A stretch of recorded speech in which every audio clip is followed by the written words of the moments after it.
ከስተቱ ሳይማር ለሌላ ጥፋት እየተዘጋጀ ያለው ኢህአፓ። ሰላም ጤና ይስጥልን ውድ የኢትዮ ፎከስ ሚዲያ ተከታታዮች፣ ዕለቱን ዜና ይዘንላችሁ ቀርበናል።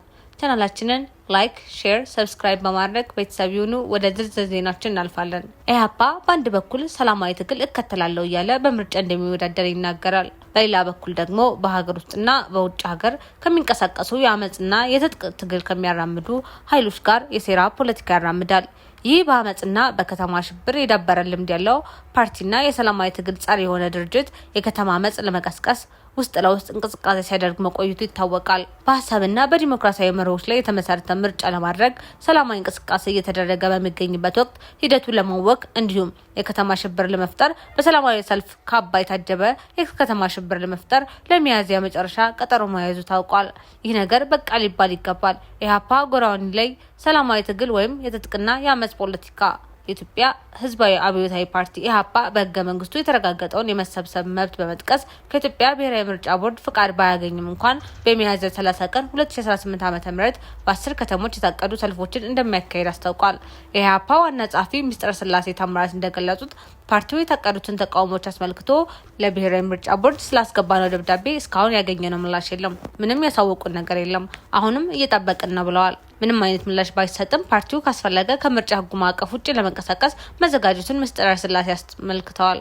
ይህ ሰልፍ በምርጫ ቦርድ ማዕቀፍ ሊከናወን የማይችል ከሆነ ከምርጫ ህጉ ውጭ ህገ መንግስታዊ መብታችንን እንጠቀማለን ሲሉ ገልጸዋል።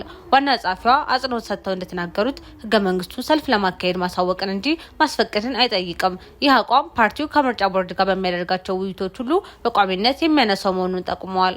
እንደ ሚስጥረ ስላሴ ገለጻ ይህ ጉዳይ የምርጫ ስነ ምግባር ደንብ በሚፈረምበት ወቅትም ተነስቶ ነበር። በወቅቱ ፓርቲው ሰልፎችን ለማዘጋጀት ፍቃድ የሚለውን አገላለጽ የተቃወመ ሲሆን ምርጫ ቦርድ ግን በርካታ ፓርቲዎች በአንድ ቦታና ጊዜ ሰልፍ ለማድረግ ቢጠይቁ የሚፈጠረውን ግጭት ለማስቀረትና ማስተካከያዎችን ለማድረግ እንዲቻል ማስፈቀድ አስፈላጊ ነው የሚል መከራከሪያ ማቅረቡን ተናግረዋል። ኢህአፓ ግን እንዲህ ያሉ ድንጋጌዎች ህገ መንግስታዊ ዋስትናችን የሚቃረኑ ናቸው የሚል አቋም አለው።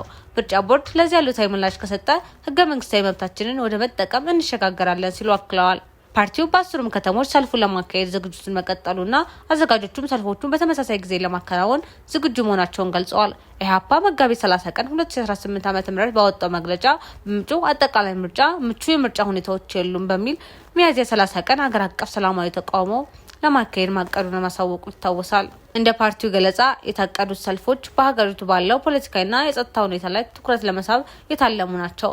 በርካታ ክልሎች የሚቀጥሉት ግጭቶችና በፖለቲካዊ ተሳትፎዎች ላይ የሚደረጉ ገደቦች የምርጫውን ታማኝነት እንደሚያሳጡት ፓርቲው ይከራከራል። በተጨማሪም በሀገሪቱ አንዳንድ አካባቢዎች ያለው አለመረጋጋት የመራጮችን ተሳትፎና ውክልና ሊያደናቅፍ እንደሚችል የጠቀሰው ፓርቲው የምርጫው አካታችነት ጥያቄ ውስጥ መግባቱ የሂደቱን ፍትሐዊነትና ህጋዊነት አደጋ ላይ ይጥላል ብለዋል። በተሳሳተ አካሄድ በመቶ ሺህ የሚቆጠሩ ወጣት ምሁራንን በደርግ መንግስት ያስበላው ኢህአፓ ዛሬም ከፈጸመው ስህተት ሳይማር ሌላ እልቂት እንዲፈጠር እየሰራ ይገኛል።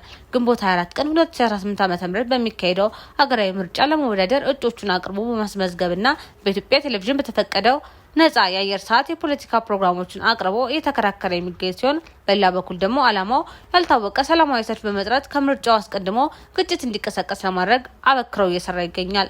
የደርግ መንግስት ገና ስልጣኑ ላይ ተደላድሎ ለመቀመጥ ከተቃዋሚዎቹ ጋር ፍልሚያ በጀመረበት በዚህ አደገኛ ጊዜ ኢህአፓ የዓለም አቀፍ የሰራተኞች ቀን ሜዴይ ሰልፍ የሚከበርበትን ሚያዝያ 23 1970 ዓ.ም ሁኔታውን እንደ መልካም አጋጣሚ በመጠቀም አባላቱንና ደጋፊዎቹን የተቃውሞ መፈክር ይዞ በመውጣት በወቅቱ እስከ አፍንጫው ከታጠቀው ወታደራዊ መንግስት ጋር አፋጠጣቸው።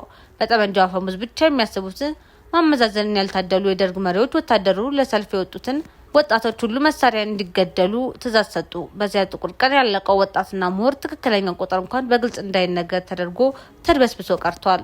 ከገዳዮቹ ባልተናነሰ ኢህአፓም ኃላፊነቱን ወስዶ ተጠያቂ ሊሆን ሲገባው ይህ ባለመደረጉ ምክንያት ኢህአፓ ዛሬም አዋራውን አራግፎ ተነስቶ በምርጫ ስም ለሌላ ጥፋት እየተዘጋጀ ይገኛል። የዕለቱ ዜና ይህን ይመስል ነበር። በሰላም ዋሉ።